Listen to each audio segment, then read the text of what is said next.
खेड़ापति हनुमान जी मंदिर और भगवान शिव के इस प्रांगण में मैं तो मैया के तटों से होके आ रहा हूँ और घटनाएं कि लगभग हर 2-3 दिन में हनुमान जी अपने पास बुला लेते हैं। हर 2-3 दिन में हनुमान जी कहीं ना कहीं बुला लेते हैं। मुझे लगता है कि कोई शनिवार कोई मंगलवार ऐसा रहा ही नहीं जहां पर हम वैसे स्थानों पर रुके नहीं। वो उनकी कृपा रही है। वो ऐसा लगता है कि साथ में चल रहे हैं। और आज तो इसका हमको वो भी मिला क्योंकि आज हम जब निकले थे तो मैया की जो परिक्रमा है वो तीर्थों की परिक्रमा है। मैं लगातार एक बात परिक्रमा के क्षेत्र में और जो आने वाले परिक्रमा वाले हैं उनके लिए भी कह रहा हूं कि मैया की जो दिव्य परिक्रमा है वो उसके दिव्य जल उसके दिव्य के साथ साथ भारत के पूरे सनातन साक्ष्य की परिक्रमा, क्योंकि भारत का पूरा सनातन परिचय कहीं मैया के घाटों पर है। तो कल भी ऐसा हुआ था और कि जब मैंने कलम करौली भी थोड़ा लेट ही पहुंचे थे मेरे ख्याल से, और आज तो ऐसा हुआ कि करौली से हम लोग निकले तो जो जानकारी जितने किलोमीटर की थी कि जितने किलोमीटर हम जाने वाले हैं, आज हम सबसे ज्यादा किलोमीटर चले हैं। अभी तक की 49वें दिन तक आज हम 36 किलोमीटर चले हैं। अच्छा, इसमें महत्वपूर्ण बात ये रही, मुझे लगा कि जैसे यहाँ करौली के कुछ लोग बैठे हुए हैं, आप बैठे हुए हैं, मैंने करौली में कहा था कि ऐसा लगा कि मैया का बहुत आशीर्वाद करौली वासियों को भी था, क्योंकि वो प्लान धीरे धीरे बदल रहा था, क्योंकि मुझे तीर्थों की ओर जाना था।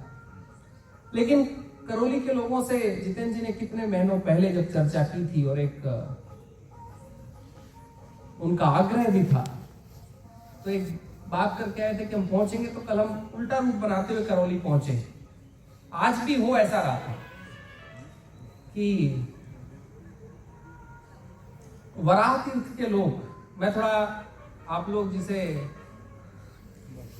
वारधा कहते हैं, वर्धा कहते हैं, तो भ्रंश है, थोड़ा बंद कर दीजिएगा, उसे वराह तीर्थ कहिएगा।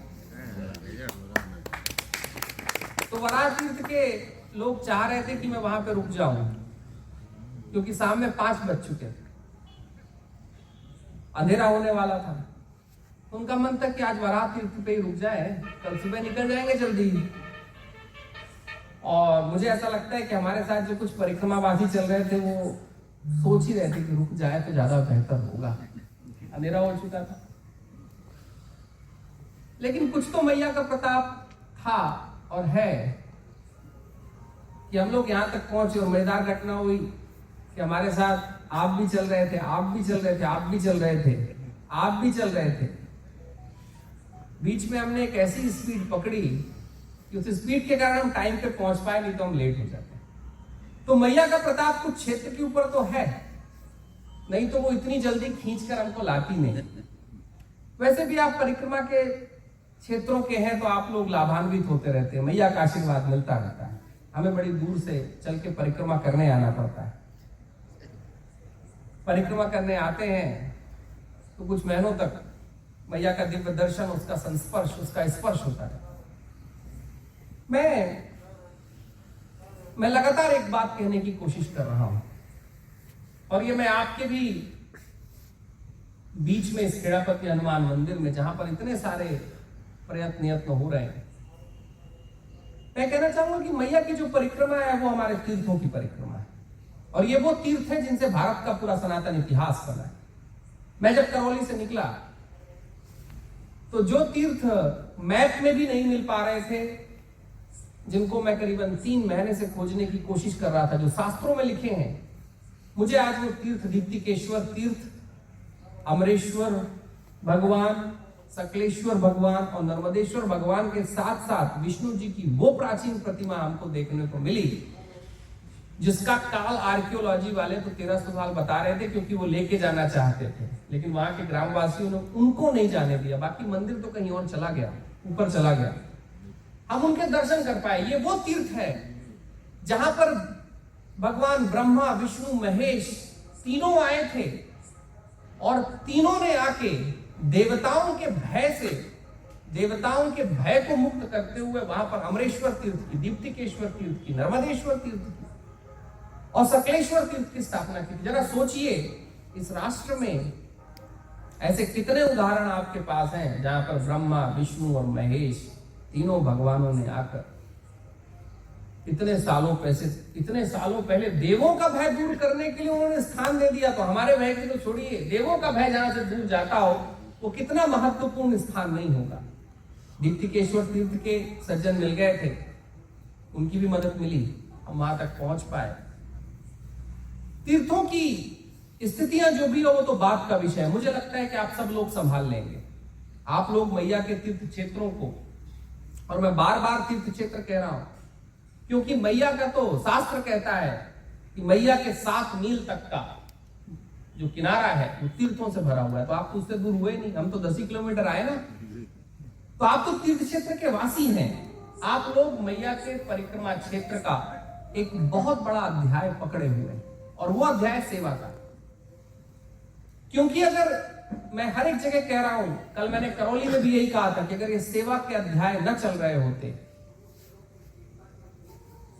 तो बड़ा असंभव हो जाता लोगों का परिक्रमा करना। क्योंकि मैया की ये सबसे बड़ी, पूरी दुनिया की, मुझे लगता है ये सबसे बड़ी यात्रा, ये सबसे बड़ी परिक्रमा है। दिव्यता की तो है ही, लेकिन किलोमीटरों की भी है, दिनों की भी है, तकलीफों की भी है, कांटों की भी है, झाड़ियों की भी है। लेकिन परिक्रमा के क्षेत्र में रहने वाले जो आप तीर्थ क्षेत्र वासी है, वो सेवा का एक अद्भुत अध्याय चला रहे हैं। मुझे लगता है जो कांटे लग जाते हैं लोगों को पता नहीं चलते, जो थकान हो जाती है वो खत्म हो जाती है। और जब लोग आप लोगों के यहां से विश्राम करके जाते हैं, आपके प्रेम का जब भोजन और प्रसाद करके जाते हैं, मुझे लगता है कि कुछ किलोमीटर और चलने की ताकत मिल जाती है।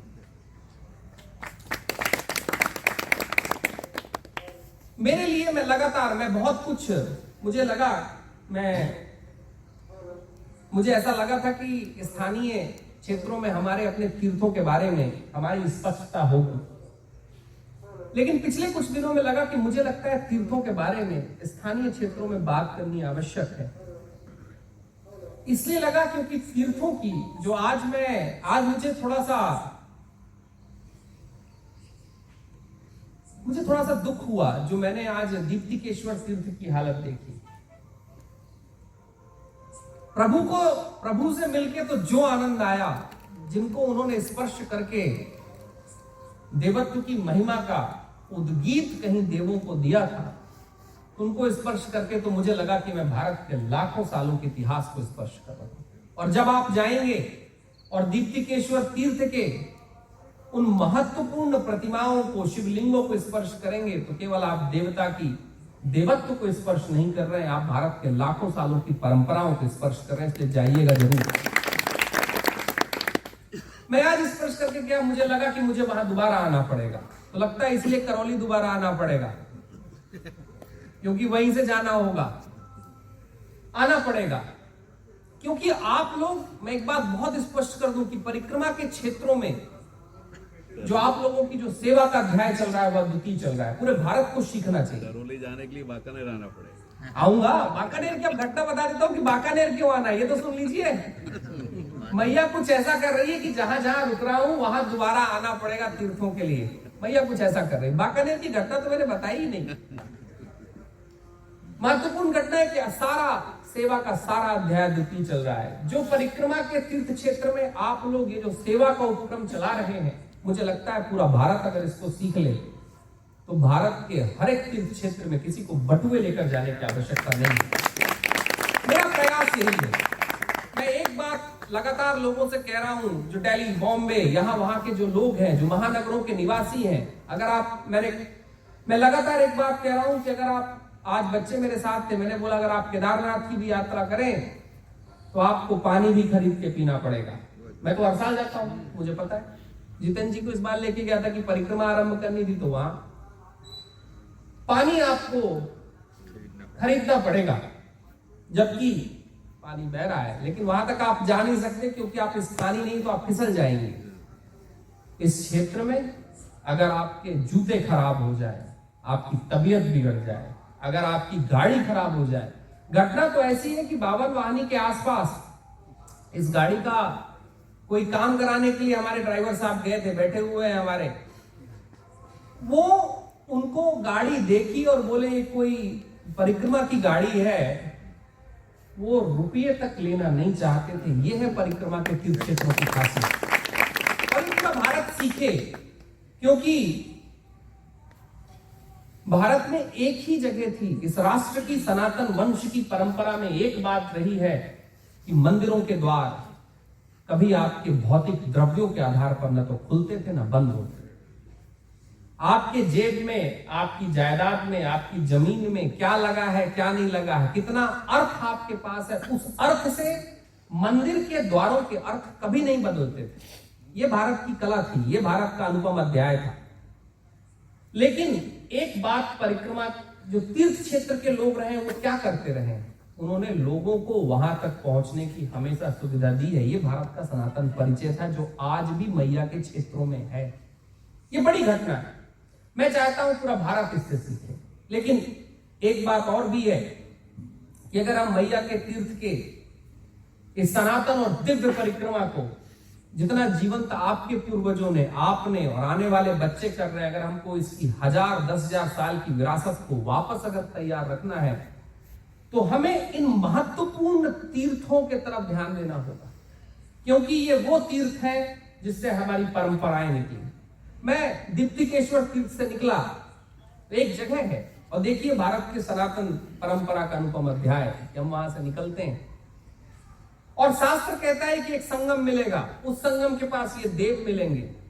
एक विष्णु तीर्थ करके एक जगह है जिसे आजकल अपभ्रंश में, क्योंकि लोग काकड़िया संगम को कोई भाग संगम या भोग संगम कहने लगे हैं, कुछ ऐसा विषय है उस क्षेत्र में, तो उसको भोगेश्वर महादेव कर दिया है।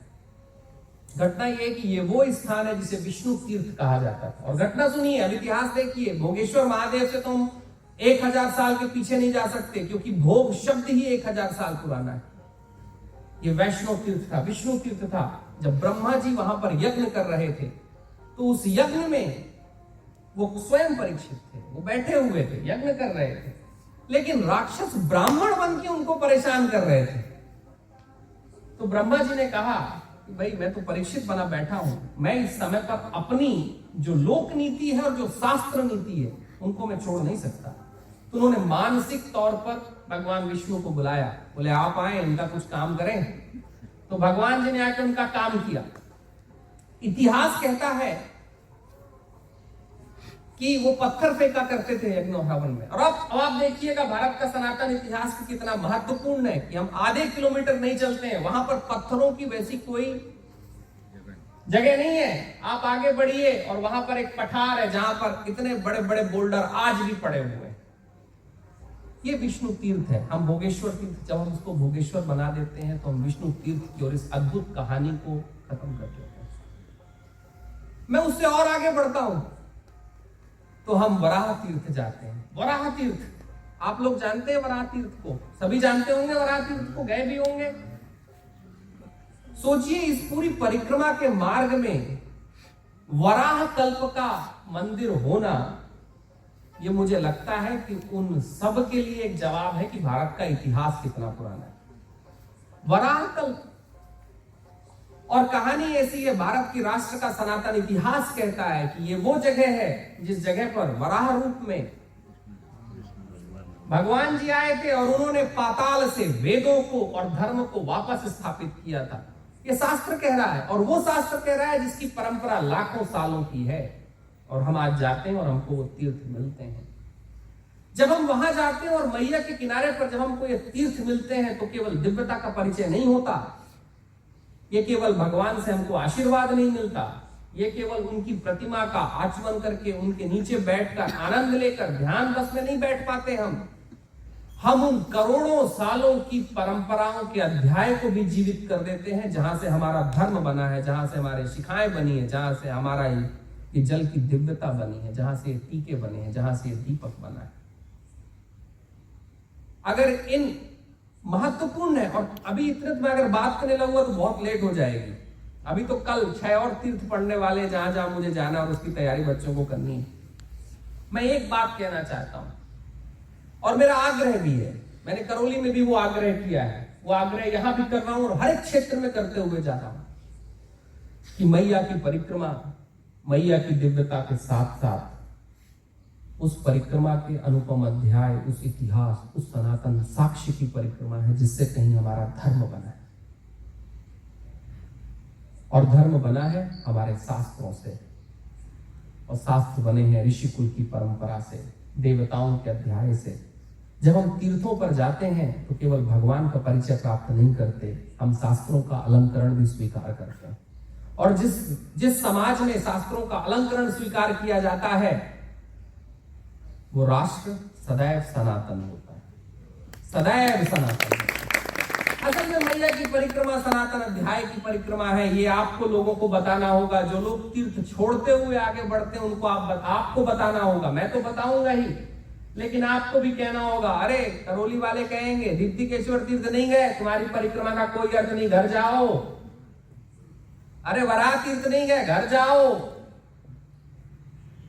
अगर आपने आगे बढ़ के रद्धेश्वर महादेव नहीं गए, घर जाओ। सौर तीर्थ नहीं गए, घर जाओ। पावन वाणी नहीं गए, घर जाओ।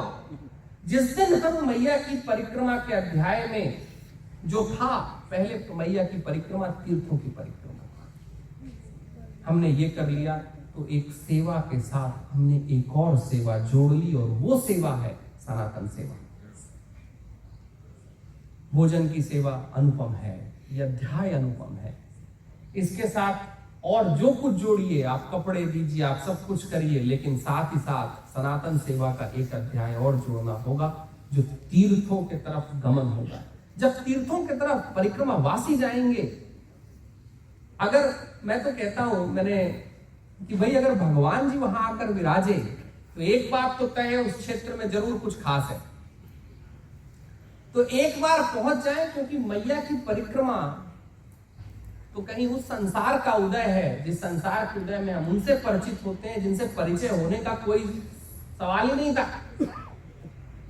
भाई अगर मैया की परिक्रमा नहीं होती तो कहीं मैं आपके इस महत्वपूर्ण स्थान पे होता, असंभव था, असंभव होता। ये मैया की परिक्रमा है, जिस परिक्रमा के कारण मैं तीर्थों पे जा पाया, आप तक आ पाया। घटना ये भी है जो मैं अंत में कहूंगा, और फिर सबको मैं भोजन के लिए करूंगा, नहीं तो बात लंबी हो जाएगी। आज लेट हो गया। मन मेरा बहुत था कि आप लोगों के क्षेत्रों में जो एक अद्वितीय काम चल रहा है उसमें तीर्थ सेवा का भी एक अध्याय चले। मेरी कोशिश है कि तीर्थों की बातों को और आगे लाया जाए शास्त्र के प्रमाण के साथ। क्योंकि हुआ क्या, मैं आपको बता दूं, और यहां पर जो लोग की जो महत्वपूर्ण विष्णु तीर्थ है उसके बारे में कहीं से पता नहीं कौन सी कहानी आ गई कि ये भृगु ऋषि का स्थान है। अब देखिए घटना, तर्क देखिए, क्योंकि भारत का तो सारा सिद्धांत तर्क पे है। क्या कभी बेटा बाप के नाम पर बैठता है? क्या कभी बेटा बाप की गद्दी पर बैठता है जब तक बाप होता है? कभी नहीं। तो जहां विष्णु जी का स्थान है, महत्वपूर्ण घटना है कि भारत के एक भी ऋषि ने, एक भी संत कुल ने, जिनको भगवानों ने स्वयं रचा, वहां पर आकर वो पूजा करके तो चले गए, लेकिन उन्होंने अपने कोई अलग स्थान नहीं बनाया। ये बड़ी महत्वपूर्ण घटना है। भारत का सारा सनातन धर्म महातर्क के ऊपर है। जब हम तर्क करना खत्म कर देते हैं तो हमारे तीर्थों के नाम तक बदल जाते हैं। पीछे तो हुआ ये कि तीर्थों के नाम तक बदले हो गए। मैंने उनको सही कराया है गूगल में, तीर्थों के नाम ही बदल दिए गए। असल में तीर्थों के जब नाम बदल दिए जाएंगे और हम कहानियां कुछ और जोड़ लेंगे तो ये जो बच्चे बैठे हुए हैं, जब ये कल बड़े होंगे तो ये कहेंगे, अरे कहाँ का विष्णु तीर्थ, स्कंद पुराण की पूरी घटना झूठी है, क्योंकि हमारे चाचा जी तो कहते थे कि वो भृगु क्षेत्र है।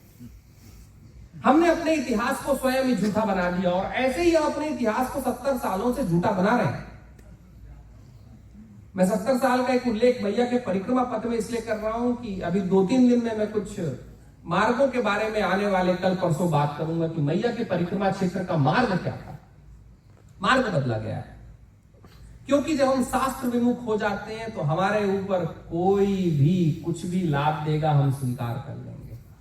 लेकिन ये भारत ही है जिसके शास्त्र में सब कुछ है, वहां ज्ञान भी है, आध्यात्म भी है, वैराग्य भी है, और उसके साथ साथ भारत का सनातन इतिहास भी है। ये और किसी राष्ट्र के धर्म में नहीं है।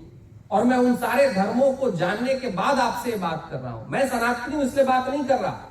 मेरा अध्याय तो उनके बीच बीता है जो कहीं जूइश हैं, जो कहीं क्रिश्चियन हैं, कहीं कुछ और है। उनको जानने के बाद मैं कह रहा हूं कि हमारा ही इतिहास है, हमारा ही शास्त्र है, जिसके पास आध्यात्म भी है, ध्यान भी है, वैराग्य भी है, रीति भी है, कुल भी है और इतिहास भी है। आप लोगों से एक आग्रह करके जा रहा हूं, और जवान बच्चों से खासकर जो कहीं उन तीर्थों के हैं, यहाँ के हैं, तीर्थ सेवा एक और आरंभ करें। ये इतना बड़ा उपक्रम होगा कि ये कई परिक्रमा वासियों को वहां तक पहुंचा देगा जिसके लिए वो परिक्रमा कर रहे हैं। जरा सोचिए कि आप बाजार जा रहे हो मिर्ची खरीदने, आप अगर बाजार मिर्ची खरीदने के लिए जा रहे हो और आप ड्राई फ्रूट के मार्केट में पहुंच जाएं तो क्या होगा? तो ऐसा ही हो रहा है परिक्रमा के क्षेत्रों में। लोग परिक्रमा करने आ रहे हैं लेकिन तीर्थों की तरफ जा ही नहीं रहे हैं, क्योंकि उनको पता नहीं है। आपकी एक बड़ी जवाबदारी है। मेरा आग्रह है कि इस जवाबदारी को लीजिएगा। और घटना यह है कि आप लोग तो भारत ने आज इस पूरे भारत में, मैं इस जगह से जा रहा हूं, यहां पर अधिकतर मैं कृषि की भूमि देखता हूं, आनंद आ जाता है।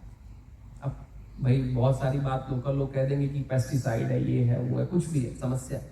लेकिन कृषि की भूमि देखता हूं, लगता है कि भूमि के अंदर कुछ उगा हुआ है, कहीं कुछ है, कोई भूमि खाली नहीं छूटी है। और भारत ही एक ऐसा राष्ट्र है जिस राष्ट्र में और जिसकी सनातन परंपरा में कृषि के पदार्थों का उपयोग होता है। अक्षत, पुष्प, घृत, घी, जोड़ते चले जाइए आप। कोई ऐसी चीज नहीं है जो इस राष्ट्र की परंपरा से कृषक ने बनाई और उसका उपयोग शास्त्र ने कहीं परमात्मा की पूजा के लिए न किया।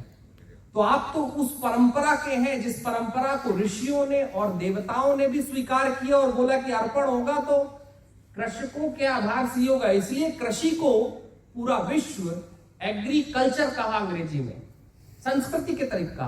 हमने क्या कहा? कृषि शास्त्र। हमने कृषि को शास्त्र कहा क्योंकि कृषि के मूल भोग का उपयोग कहीं परमात्मा भी करता था। तो आपकी तो यहां पर इतने सारे कृषक हैं जिनको परमात्मा ने भी बोला कि तुम ही हो, तुमसे ही हम पूजे जाएंगे। तुम्हें तो आज लगता है कि परमात्मा के उन वंशजों के साथ हूं जो जनक मूल्य के हैं, जो जनक हैं। तो मुझे लगता है आपको एक और जवाबदारी लेनी पड़ेगी, और वो जवाबदारी होगी कि मैया के परिक्रमा क्षेत्रों को तीर्थ की दिव्यता में वापस पहुंचा देना, क्योंकि जब तीर्थ बचेंगे तब परिक्रमा बचेगी। आप सबने इतने लेट होने पर भी, मैं लेट हो गया और इतने मौन के साथ सुना, बहुत अनुग्रहित हूं। आप सबके अंदर बैठे हुए परमात्मा को प्रणाम करता हूं। हमें तो मालूम ही नहीं था कि माला तीर्थ, वैसे वराह के नाम से ही बड़दा को जाना जाता रहा है, लेकिन आज उसका महत्व मालूम पड़ा। मैं बता दूं, कुछ चीजें चूक गया था। प्रति पूर्णिमा को यहाँ पर अखंड रामायण पाठ का हमारे झा साहब थे प्रिंसिपल, पास में कन्या और बालक स्कूल है।